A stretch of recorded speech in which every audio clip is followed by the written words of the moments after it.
It's week one of the college football season, and before we get too far down the rabbit hole, I just want to say, hey, who'd have thought, huh? Not me, not us, not them. I didn't think we'd get here. I mean, I did think we'd get here, but the wait has been long, and we've been patient, and we finally now have gobs and gobs and gobs of college football. And you might not always agree with me, and I might not always agree with you, but I'm glad you're here. I'm glad you like college football as much as I do. Do you look up videos on YouTube or pull it up on the podcast feed to talk about it? So thanks for being pretty cool. Now that we got that out of the way, I'm going to tear down your favorite teams. I mean, maybe not.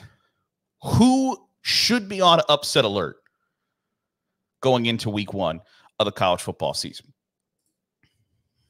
And I think it depends on what your definition of upset is. And I saw this conversation earlier this week on Twitter. Somebody was like, what's the definition of an upset? And I think we can talk about that another time, another place. For instance, I think Georgia Tech probably upset Florida State last week. You're a top 10 ranked team to start the season. Nobody thought really super highly of Georgia Tech. They scored 10 points in the fourth quarter to grab a win. I would say that's an upset. So who is on upset alert? And generally, week one is not upset alert time, right? You go through the spreads, and it's like 42, 48 and a half, 22, 38 and a half, 48 and a half, 32, 31 and a half, 42, 37. So there are not many upsets a-brewing, especially in the top 25 in college football. But there are a few games I think you need to pick out and look at and go, all right, if this should happen, how big of an upset is it? And the first one, I think, would be a massive upset, but the spread kind of tells you that Vegas might think pretty highly, or maybe doesn't think very highly, of Oklahoma State. South Dakota State has become an FCS power. There are a lot of people talking about North Dakota State versus Colorado on Thursday night, and I think that's completely fair and warranted because of the brand that North Dakota State has built, and people want to watch Colorado lose. But North Dakota State isn't at the top of the FCS game like it used to be. South Dakota State is there, and they're playing a top 25 team to open the season. I don't think the Jackrabbits necessarily win that game, and if they do, it would be an upset, but it's a 9.5-point spread. So that's Vegas either telling you, like, we have a lot of respect for South Dakota State, or maybe we're not as high on Oklahoma State as other teams. Again, I wouldn't view this as an upset, but I think it's important to note that of the top 25 teams who might be viewed as teams who could lose to open the season, Miami's on the road at Florida. Of the week one games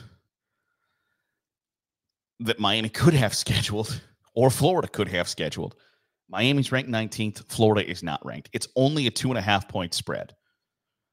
But somebody's got to show something in that game. Somebody has got to jumpstart their season the right way, or see their season potentially be on the brink after one game. And it's a game I've talked about for a long time during the offseason. Somebody's going to start really excited, and somebody's going to start really questioning. I think Miami's going to win, but I would not be surprised one bit if Florida got the win. Also, you go through the top 25 games. I think Florida State has to be slightly concerned or overly focused going to play. I'm not going to play as they play Boston College on Monday. You're coming back from an international trip that you lost to a team that you didn't probably expect to lose to. Do you remember a couple of years ago in Marcus Freeman's first year, Ohio State beat Notre Dame to start the season? So he starts his career 0-1. Yeah. Then they lost to Marshall the next week. And they were kind of in this boat of, pretty highly ranked team, lost their season opener. There are two ways to respond. You either bounce back and you kick the absolute hell out of the next opponent on your schedule, or you struggle. I wouldn't be shocked if Florida State struggles again against Boston College. I would be shocked if they lost, but I wouldn't be shocked if it was a 24-14 game with 6 minutes to go in the fourth quarter, and you're all questioning, like, what in the hell is wrong with DJ Uiagalelei? And did we overvalue Mike Norvell? And then there's going to be a section of people saying, like, you shouldn't have spent all offseason bitching because you didn't get in the playoff because you took your eye off the prize. And I don't think that's it. They had a lot of really great players last year that they didn't replace with the same level in the portal. Like, it's bound to happen. But I think Florida State might be that candidate to start the season in a bad spot where they might get the ship righted down the line, and you don't remember the fact that, like, early in the season, you're all walking around like, what in the hell is going on with the Noles? But I think that that's not a great... First of all, playing 2 conference games out the gate. Like, by the time Labor Day is over, Florida State has 2 ACC games under their belt. Is probably not a great way to start your season, because they don't get the FCS opponent to just beat the tar out of and work the kinks out of. You played a conference game in Ireland in week 0, and then you come back and play another conference game in week 1. You don't get to kind of exercise those demons that everybody else got to exercise. So that's a tough spot to be in.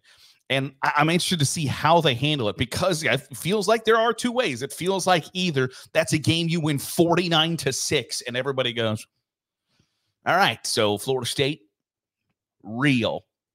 Or it's one of those games that you struggle to win and the questions continue. And the longer the questions continue, the worse it is.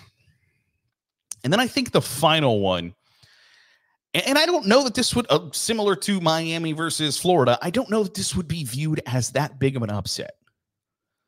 West Virginia is playing host to Penn State. It is a big game. They are shutting down Morgantown. Pat McAfee somehow got the kids in Morgantown a 4-day weekend because they're worried about traffic and all of those things, because he's got a show in Morgantown on Friday. They're playing Penn State. They're going to be jacked up and excited to go.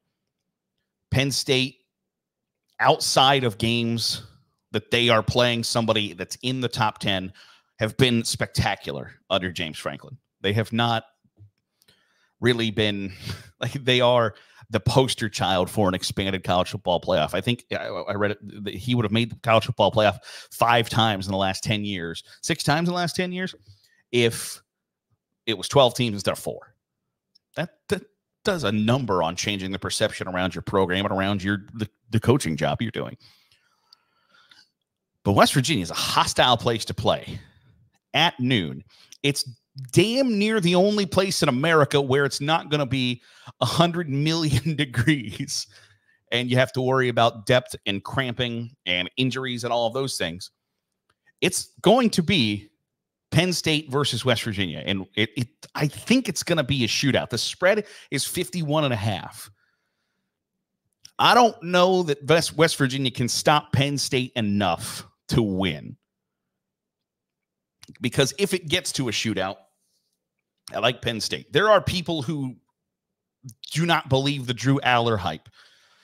I'm not one of them. I think Drew Aller's a very good quarterback. I don't know how great he's been developed at Penn State, and I think that's a question mark of James Franklin, that when you've been successful, you've had really super mobile quarterbacks, and when you have had stand in the pocket and deliver the football NFL prototype quarterbacks, they have not developed or performed very well in his offense. Can he buck that trend? I think you'll find out on Saturday in Morgantown. Because for Penn State to win, Drew Aller's going to have to play pretty well. Is he up for that challenge? Is a question that I think is worth asking, and I can't wait to find out the answer to. So those are just a couple of games that I think you have to put some teams on upset alert to start 2024. And, you know, you hear the, like, you can't make the college football playoff in the first week, but you sure can lose it. I don't know that you can anymore. And I'm a fan of that.